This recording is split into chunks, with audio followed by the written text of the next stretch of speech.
एक वजाहत करना चाहता हूँ। कल रात से मेरे घर पर, मेरे रिश्तेदारों के घर पे दुनिया भर से टेलीफोन आ रहे हैं। क्या ये खबर सही है कि अनवर को उठा के ले गए हैं? ये सोशल मीडिया भरा हुआ है इस खबर से।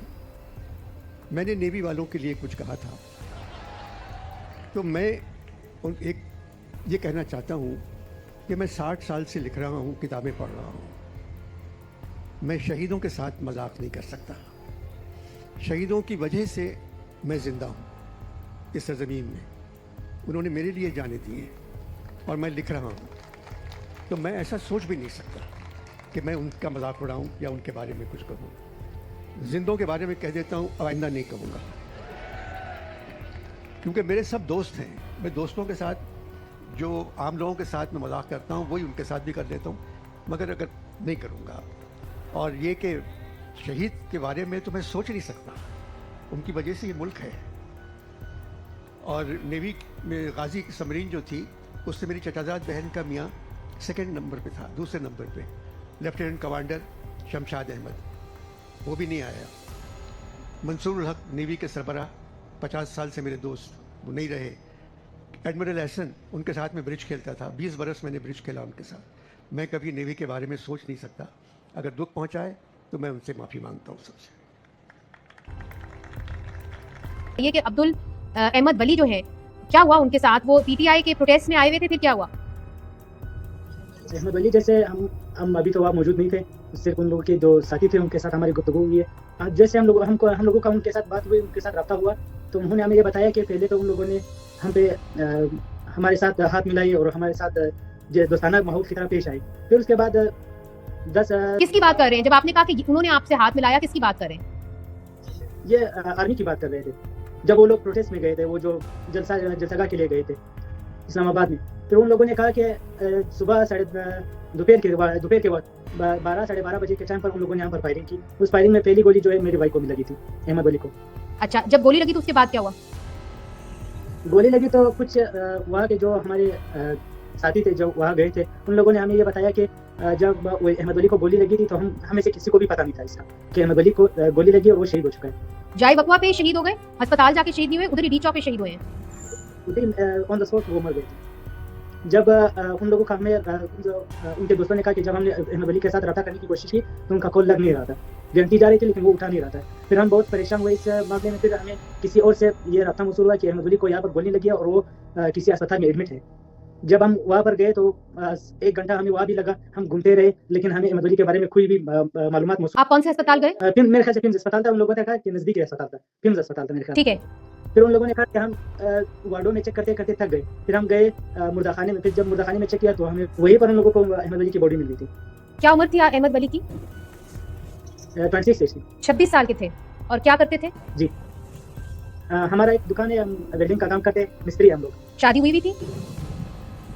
नहीं, शादी नहीं हुई। आपके वालिद साथ बैठे हुए हैं और वो रो रहे हैं इस वक्त, उनकी आंखों में आंसू देख सकती हूँ। अब्दुल्ला खान साहब, आप कुछ कहना चाहेंगे? बस वो अल्लाह को कहना होगा, अल्लाह को जरूरत है, वो ले गए। आप क्या कहना चाहेंगे हुकूमत को और पीटीआई की जो इस वक्त क़यादत है उसको? बस हमारे साथ तो बहुत बड़ा नाजायज हो गया। फिर ये जब शहीद हो गए, हम पीटीआई वालों ने इसका शुक्रिया इसलिए अदा करता हूँ कि भाई यहाँ पर हमारे साथ वो ताउन किया है। ये बताइए सलीम, के आपने एफआईआर दर्ज की है? किस बारे में? अपने भाई के कत्ल की एफआईआर दर्ज की है? नहीं, अभी तक। ये सुनने में आ रहा है कि आपके खानदान के ऊपर एफआईआर दर्ज हो गई है आपके भाई के कत्ल के बाद, वो बताइए।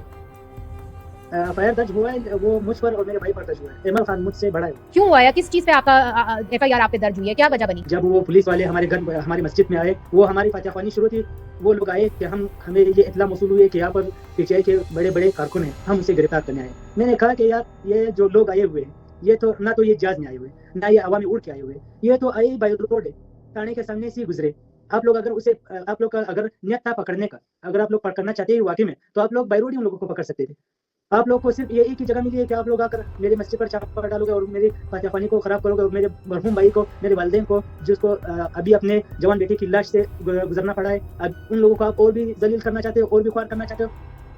मैंने इन लोगों को सिर्फ इस बात पे रोका कि आप लोग अभी यहाँ से निकलो मस्जिद से, फिर इसके बाद जब वो लोग मस्जिद से निकलेंगे आप उन लोगों को पकड़ लो। लेकिन इतनी ही बात हुई थी कि यहाँ के SHO आसिफ और SHO जो चौधरी। चौधरी था, उन दोनों ने बंदूकें खींची, उनके गेट गेट खींचा खींचा और हम पर तान दी कि यहाँ से अभी आप लोग हट जाओ, और फिर गालियां भी बकी, जो आप लोगों को वीडियो में शायद दिखा होगा। अब आपके ऊपर क्या प्रेशर है? FIR तो उन्होंने दर्ज कर ही दी है। अभी ये प्रेशर है कि आप लोग ये करो कि लोगों से हमें इत्तला मौसूल होती है और तरह तरह की बातें भी करते हैं कि अभी आप लोग ये कहो कि हमारी सुलह हो गई, किसके साथ सुलह हुई है? कोई हमें परेशान SHO के साथ। आप क्या चाहते हैं? आपके वालिद क्या चाहते हैं? मैं देख रही हूँ बार बार उनकी आंखों में आंसू आ जाते हैं, जाहिर है उनका बच्चा जो है 26 साल का इस तरह गोलियां लगने से जाँ बहक हो गया, तो इसीलिए तो बहुत बड़ा सानिया है। आप क्या चाहते हैं? हम क्या चाहेंगे, हम मिडिल क्लास लोग हैं जिनको कमाया राको खाए, ये हमारी दिन भर की जद्दोजहद थी।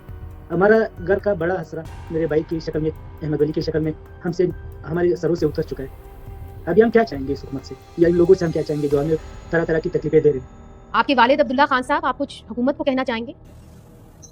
ये जब आया, ये लोग कितना बेहरमती से आया, सब पतवानियों को वालों को भगाया, मस्जिद में घुटनों के साथ दाखिल हो गए, ऐसा शक्ल करके ऐसा छापा मारा है तो बनो जिला के हमने कोई कोटा खोला हुआ है, अपनी काम किया है। बोलता है ये तो मुर्दार हो गया, इसके कब्र पर हम शाप करें, ये तुम लोग इसका पता नहीं करता है।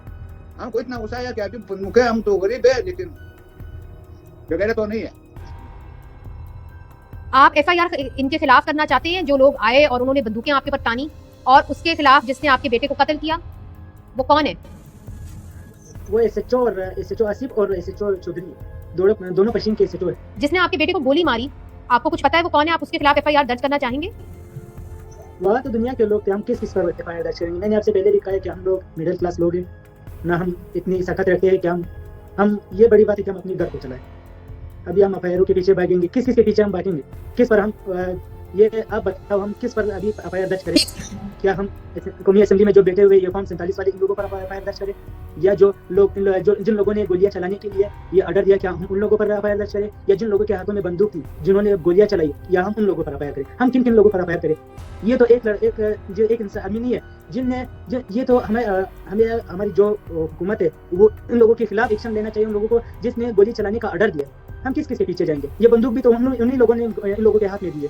अभी हम किसके बारे में बात करेंगे? ये दूसरा FIR हुआ है अभी ये दोबारा FIR जो दर्ज हुई है वो इस बारे में हुई है कि इन लोगों ने, जब हम इन लोगों के घर की तरफ गए थे तो इन लोगों ने हम पर फायरिंग की, हम लोगों ने इनसे लाख मशीनें और ये गाड़ी, ये सारे हम लोगों ने इनसे बरामद। अच्छा, हम अपने दर्द से अभी निकले भी नहीं है कि इन लोगों ने अपने रंग दिखाना शुरू कर दिया। अभी हम इन लोगों के किस बात से हम अपने आप को छुपाते रहेंगे। सलीम, बहुत शुक्रिया कि आपने हमसे बात किया। So that was Ahmad Wali's family, Salim is brother Abdullah Khan.